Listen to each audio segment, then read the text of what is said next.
Welcome to Burlap Teachers. Enjoy the video. You start by confirming prerequisites. Check your operating system and lock down browser version, then update if outdated. Once done, close background apps and disconnect extra monitors to prevent conflicts.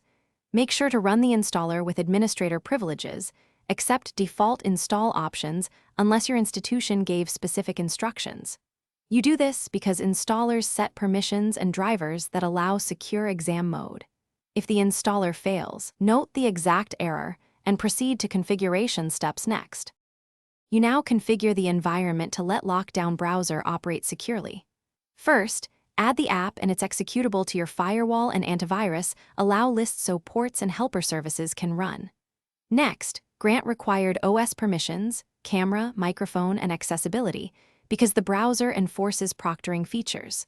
Once permissions are set, clear temporary files and reboot to load changes. Then launch the browser in test mode. Watch for permission prompts and resolve any remaining warnings before proceeding to the exam. You finish by running a full mock exam to confirm webcam, microphone, and lockdown enforcement function together.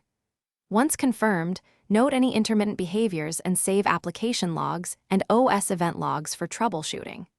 If something still fails, recreate the issue, take screenshots, and gather system specs so you can present clear information. Then contact your institution IT or proctoring support. Provide logs and steps you already tried so they can resolve the problem faster. One key tip: reboot in safe mode only when instructed by IT. Thanks for watching. Consider subscribing if this video helped you.